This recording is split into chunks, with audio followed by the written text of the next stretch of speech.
If you want to know the fastest way to unlock the Ice and Flame elemental powers, you are in the right place. It took me hours to get these elemental powers since they are locked behind some of the most lengthy and complex puzzles in the game, and I am now saving you the guesswork and a lot of time. So if you want to get these elements in the quickest time possible and learn how to use them, this video is for you. And to make your life much easier in the upcoming challenges, I suggest wearing an armor set that has at least level 10 ice resistance. And the Frost Curse armor set is by far the easiest choice when it comes to this aspect, but you are welcome to use another set that has the requirement. If you are new to the game and don't have an infinite arrows at your disposal, I suggest bringing a lot of arrows with you as well, as we will be fighting a flying boss later on. And don't forget to bring a lot of Palmar pills as well for your revive needs, and trust me, you will be needing a lot. The skill axiom Force Traversal or the aerial maneuver is highly suggested since there are a ton of vertical spaces to navigate later on, and this will save you a lot of time and hassle. Nature Snare is also suggested to complete a specific puzzle later on, especially if you are a beginner and don't have a lot of stamina at your disposal, while you can use this skill to counter a boss attack later on. This super lengthy journey will start in one place if you want to unlock your ice and fire elements, which is the Spire of Ringing Truth, a tower located in the Paylon region, which you can access by heading northwest from the town of Hernan, heading through the Deep Fog Basin, and passing the region of Calfade, all the way through the Upper Nas River to finally reach the Spire of Ringing Truth. And once you are in the area, the tower is really easy to spot right off the bat because of its size, just in case you want to exit the location and be more prepared for the boss later on. Entering the Spire of the Ringing Truth to finally start the climb. And our main goal firsthand is to reach the top of the tower. The entrance will let you access a long series of staircases to reach your first major area when it comes to platforming. And you will never be lost here, as the staircases are pretty straightforward, so I will be cutting down to the next area. There's an area with a lot of wooden scaffolding and a huge ruined monument with chains on it in the center. And this is the area where we will start our long platforming session. Follow the series of staircases that will lead you to the upper section of the area. You will eventually see a wooden plank or a platform with a rope holding on it. So shoot the rope with an arrow to lower the plank and use it to get across. Use the nearby wooden planks blocking the window to reach the upper section of the area. Expect a lot of difficult high places as you go up, and this is the reason why I suggested the Axiom Force aerial maneuver to easily skip the climb, since you can just bypass everything with this skill. For the sake of new players, I will be navigating the tower by normal means. Continuing our progress here, and as we reach the level, use the wooden ladder ahead of you to access an area with wooden support pillars and a metal chandelier. Hop onto the wooden scaffolding on your right if you are facing the chandelier. And this scaffolding will lead you closer to the chandelier, so you can jump on it and get across. What you need to do here is shoot the rope holding the wooden platform ahead of you with your bow and arrow to lower it down and use the platform to get across. Proceed by taking the wooden stairs, which will then lead you to a set of long pillars with few pieces of wooden planks on it that you can stand on in the middle. Shoot the rope again to lower the platform ahead of us so we can access the ladder on your right and progress. After the ladder, take yet another ladder that will lead you to another set of another long pillars with yet another planks on it at the center that you can stand on obviously. Use the said pillar to get across and take the next series of ladders to progress in the area. You will notice here as well that the only way for you to progress is to access a huge hole above us. So you need to perform 3 consecutive aerial palm strike to gain height and access the upper area. Make sure to land safely on the wooden planks below you to get a proper footing in the area. And then the next step here is taking the ladder near the huge window to progress. And then navigate the straightforward scaffolding that will lead you to a thin supporting wooden pillar. You can use this pillar to get across nice and easy, so don't stress about it too much since it is easy to navigate. After the long pillar, see the ladder in front of us, and you need to perform a short jump and activate your glide ability in the process to get across. And believe me, this is one of the hardest jumps of this challenge. But if you jump and glide at the same time, it shouldn't be that much of a problem. After the annoying ladder jump, head your way to your left, and we need to navigate a series of supporting pillars once again, and also with a long plank to access the upper area.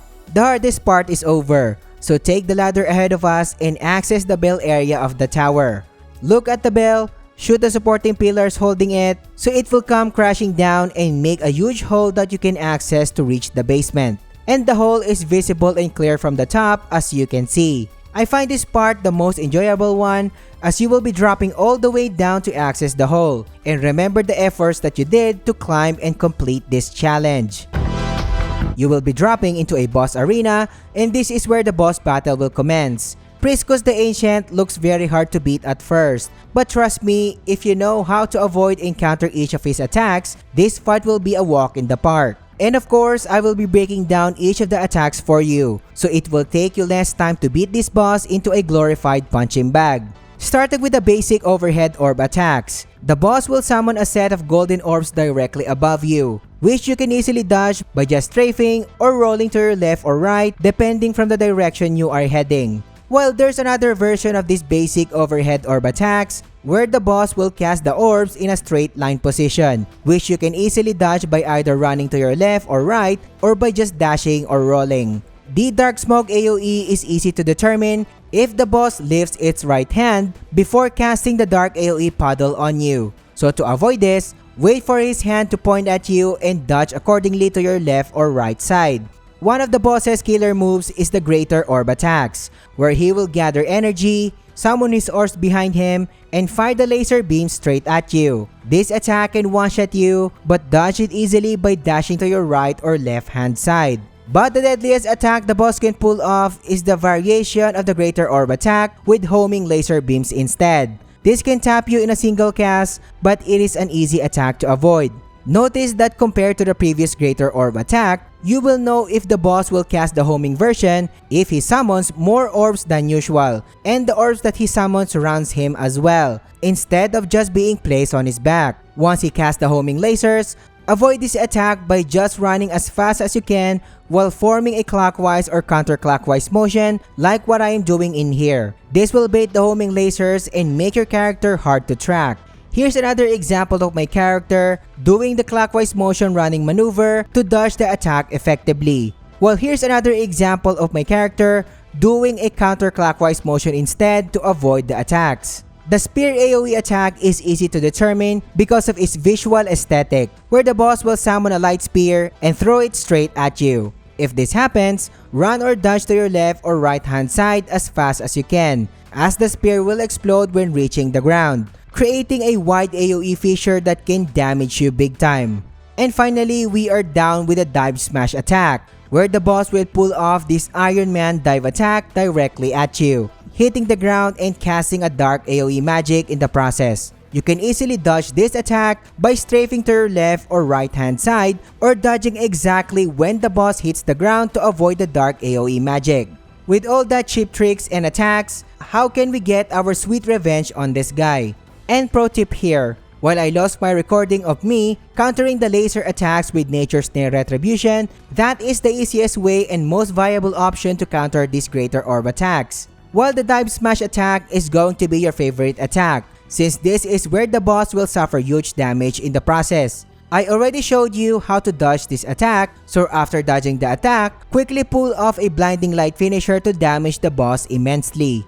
The boss loves to stay at mid-air, so your best bet is to counter his Greater Orb attacks with Nature's Snare Retribution or by simply shooting arrows between openings. You will be chipping the boss's HP if you do this continuously, so this is the main reason why I asked you to bring a lot of arrows. And not for long, your bow damage will stagger the boss down and make him fall to the ground. So you can finish the battle on a pinch with your blinding light finisher or by just using regular attack combinations. After beating this guy, you will be getting the Blessing of the Immortal, the Ancient Necklace, and the Ancient Retribution Abyss gear as a reward. After the fun boss fight, and yes, I find it fun to be honest, continuing our progress by entering the activated teleportation device where the boss came from. This will lead you to our first major abyss area, the Ether Rest, and this is where the long puzzle solving shenanigans will start. After arriving in the Ether Rest or your first abyss area, glide your way on the air ventilation system in front of you, and use the upward motion to gain height and access the near ventilation systems or the air ducts around the area. The air ducts will carry you all the way to the next area. And the series of air ducts that you need to access here on your left hand side is pretty clear to determine. Just follow the series of air ducts until you reach the tallest one in the area, or just follow me through here. As you go through each of the floating pillars with air ducts on them, notice the huge rotating building in the center. After reaching the tallest pillar in the area, hover on it, stay in your position, and observe the rotating structure. You are in the right spot or you are on the right pillar if you are hovering at the same height as the cage-like walls of the central structure have. Once the structure rotates enough and reveals an opening, head to the said opening by normal gliding or speeding through it with focus aerial roll to progress. After landing inside the structure, look around the area and notice where the spotlight is focusing on. Target the abyss interface with your Axiom Force, and notice that it will allow you to rotate the cage-like divider in front of you. Rotate the cage-like divider until an opening lines up in front of you. Once done, head inside the cage and ride the air duct upwards.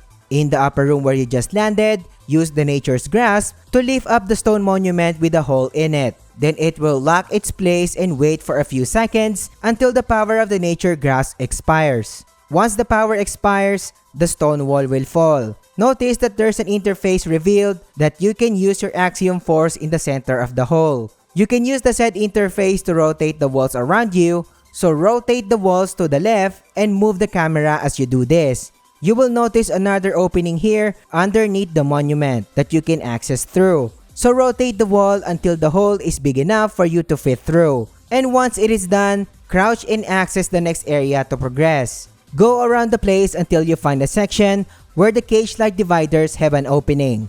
Use one of the nearby air ducts to access the said opening, and you will notice that there's a series of air ducts in the upper section of the area, so you can gain height continuously. Depending on what direction you came through, go around the circular space and find the energy cube floating in the area.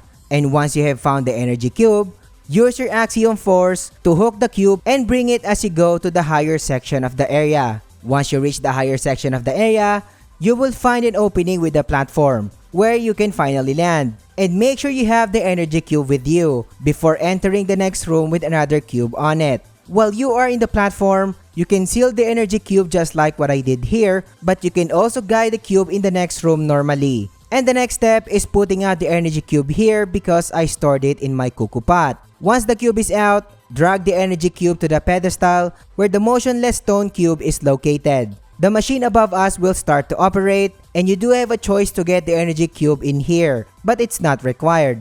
Proceed to the upper section of the area by using the abyss tubes leading upwards. Once you reach the upper section of the area, you will notice a huge air ventilation on the wall that releases a strong gust of wind. Ride the strong gust of wind by gliding with it, and the wind will lead you to the next island, where the huge circular abyss mechanism is located. Use your Axiom Force to release a force current, or you can just cling to the wall manually and punch the machine with a palm strike. Either way works, and activating the said machine will solve the entire puzzle of Ether Rest. I know it is tough so far, so hang in there, and we still have a long way to go. Get your Abyss artifacts as a reward for your upgrades located in the monument near your location. We are now heading to our second major Abyss area, the Frostbitten Paradise. Progress by heading to the main gate of the Abyss area behind the monument you are currently on. Be careful not to fall in here because it's a long way down, and past the said Abyss gate, the Abyss console will appear.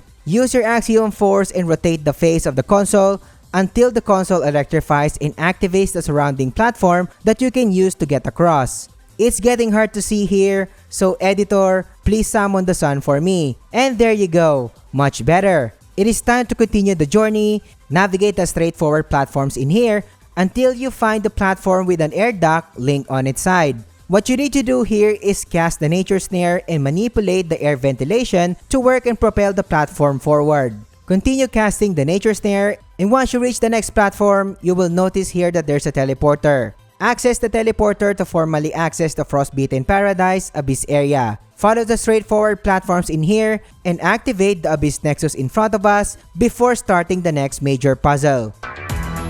To start the actual puzzle in the area, get the lightning cube lying near the entrance of the Abyss area. Make sure that Cliff is facing the orange crystal and press the triangle button so he will drop the box exactly where he is facing. Don't press the L1 button when dropping the box since you will mess up the orientation of the lightning cube and usually gives you a hard time aiming the laser in the right direction if you do this. The barrier will then disappear after activating the orange crystal, so enter the structure and step on the nearest glowing platform, and this will serve as a button to open up a hidden section below you. Head down to the area that just opened up and use your Axiom Force to move the battery to the nearest slot available. Fix the orientation of the battery, and once the battery turns green, use your force current or manually put it in place with your palm strike. The next step is getting the lightning cube and carrying it and dropping the cube on the platform near the barrier so the laser of the cube will activate the orange crystal in front of it. Access the area with the moving platform and you can ride the said platform to reach the next area located on your right or simply glide on it. There's another lightning cube in here as you can see, so pick it up, carry the cube all the way to the moving platform near the energy cube. Use your Axiom Force to move the energy cube and power up the motionless stone cube near the metal platform to make it move. The moving metal platform will then move the lightning cube to where the next orange crystal is located to power it up, showing the lightning cubes and the orange crystal's orientation from here. Back to the area where we started, and since the barrier is inactive, get the lightning cube and carry it all the way through the second puzzle area that we are currently solving. Place the lightning cube in front of the orange crystal located on the right and activate it first. And then the next step is using your Axiom Force to seal the energy cube that we just moved a while ago to make the metal platform move again and get the lightning cube that we placed on it. Get the lightning cube and aim its light beam to activate the left orange crystal this time. This will remove the barrier in front of you, so head to the next area. Use your Axiom Force to get the battery on the right and move it near the barrier door of the next area. Place the battery in the nearest position possible against the barrier door, like what I am doing in here. Use your Focus Light ability to activate the orange crystal in front of us. And when the crystal activates, it will give you a brief amount of time to move the battery with your Axiom Force in the next area along with your character. The next puzzle in here is fixing the orientation of the battery so it can fit through the hole in front of us and push it away as far as you can. Crouch and enter the same hole after the battery and use the Axiom Force to move the battery and place it in the slot near the teleporter. You can either use the force current or your regular palm strike to slot the battery in place. If we are ready to move forward, take the activated teleporter and it will move you back to where we started the whole puzzle. The final step in this area is to just activate the circular mechanism with your force current or your palm strike to finally clear this initial puzzle. Get your Abyss artifact that spawned in the monument before progressing and you are good to go. The Frostbitten Paradise still has a couple of platforming puzzles to offer, and in my opinion, this is the most enjoyable part of the puzzle. As you can already see, we are navigating the straightforward platforms in here where you can just jump over normally or power through with your aerial maneuvers. Reach the next gate and interact with the console. Turn the face of the dial with your Axiom Force until it electrifies. Activating the interface will also power up the air ventilation system around the area so you can ride the wind to progress. Our goal here is to access the air ventilation system that blows air from a 90-degree angle. If you need more height, there's a nearby air duct below that you can use. And once you gain height, riding the 90-degree angled wind will let you access the next floating structure where the wind blows. You can aim for the long stone slab that you can cling onto to have a good position in the next area. Then access the air duct near the stone slab to gain height in the process. And drop the catapult-like structure in here with a 90-degree angled air duct. Ride the winds and access the next structure in the area with two big air ducts on it. And these air ducts will give you enough height to reach the final platform of the area. Glide your way to the next teleporter and move on to the next area. That's officially the end of the Frostbitten Paradise Abyss area, and the Path of Trials will now begin. And finally, this is the area where you will be getting the Ice element or the Frost element. The Path of Trials is a short area to clear, and it starts by navigating the straightforward moving platforms. You can normally run over these platforms or you can just power through with your aerial maneuvers as usual. And by the way, this is where the high level of ice resistance will pay off. So that Frost Curse armor set that I asked you to bring, or any kind of armor set with ice resistance, will save you from getting frostbites and being unable to progress effectively. Activate the Abyss Nexus if you haven't done so, and the first puzzle in the area will only require your character getting near the burning braziers to combat the extreme cold. But since we do have more than level 10 of ice resistance because of the Frost Curse armor, if you can remember, we can just skip these torches or braziers. But I'm still showing you the braziers anyway, just in case you don't have the proper ice resistance as I do here. So you will know which brazier to access. Your main goal in here is to access the brazier located near the keystone ladder in the area, which is pretty hard to spot at first glance. I'm showing where exactly you need to climb on so you can go straight to it. But as for me, 3 aerial palm strike are more than enough to gain significant height to reach the upper section where we need to be. Head through the narrow entrance near you and head to your left. Follow the icy pathway ahead of you and you will find an abyss generator in the next area. So what you need to do here is to use your axiom force when pulling out the battery placed in the generator. You don't need the battery after pulling it out. Head back to the narrow cave we came from, but this time, head to your left after the icy pathway, leading to more abyss mechanisms. Showing you the place to get your direction straight, and the next step here is to access the upper section of the area where my character is looking at right now. Reach and access the platform that I've clung to, and access the area where the abyss chip is located. This chip is frozen as hell as you can see, and we need to warm it up so it can produce power once again. So use your axiom force to guide the chip back to the closed area where we came from. Notice that I am trying to place the chip one level below my current location, since there's a lava puddle on it that we can use to warm up the chip. It is hard to see where I am placing the chip because of my camera, so what I will do here is I will release the chip and access the area where the lava puddle is. Now I am here in front of the lava puddle, so use your axiom force to completely soak the chip in the lava until the chip goes back to normal and produces electricity. Guide the chip back to the upper section of the area where we came from. Once both of you and the chip are back on the upper platform, guide the chip back to where we originally got it and slot the chip in the nearby generator slot. You can either use your force current ability or your regular palm strike to put the chip and place it on the socket. And finally, solve the puzzle in this area.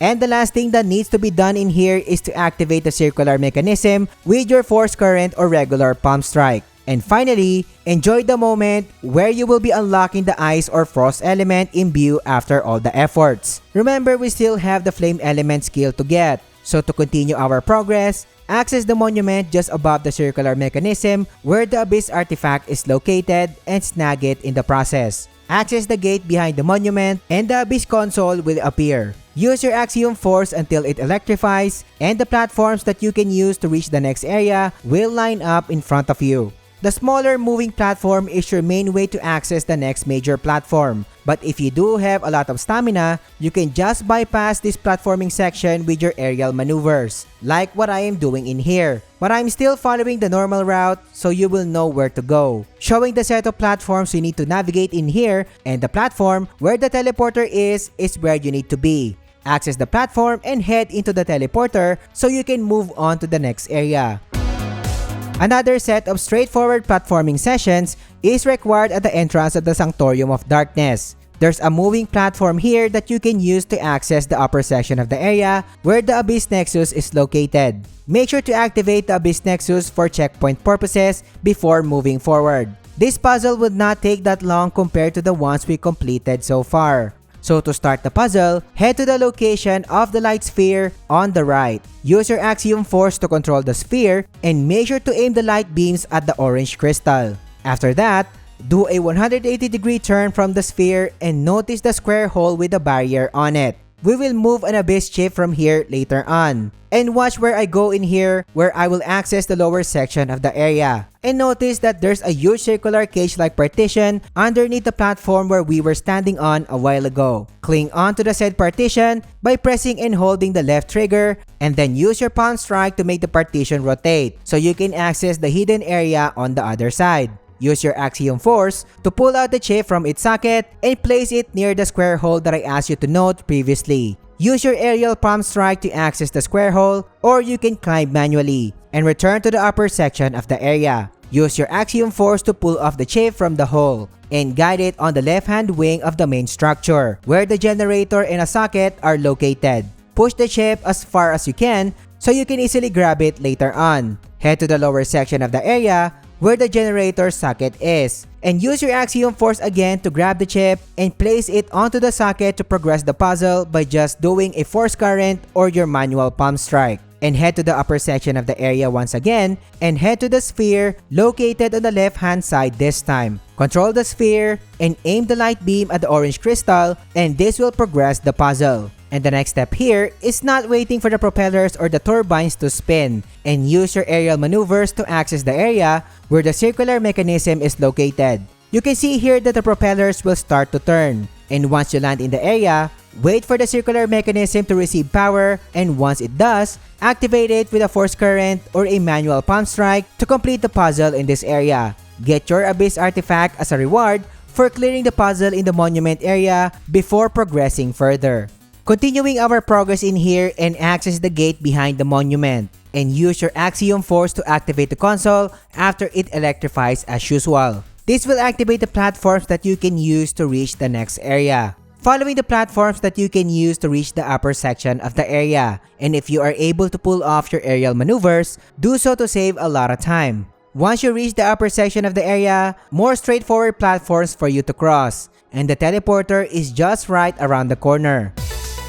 The teleporter will then lead you to our next major abyss area, the Loop of Life. This area looks pretty daunting at first, but in my opinion, the puzzles in this area are pretty straightforward. This is the second to the last area that we need to complete, so hang in there. Activate the Abyss Nexus if you haven't done so for checkpoint purposes. And to progress the puzzle in the area, access the stationary huge disc near the Abyss Nexus. Use your Axiom Force to slot the chip into the socket below it to activate the whole disc you are standing on.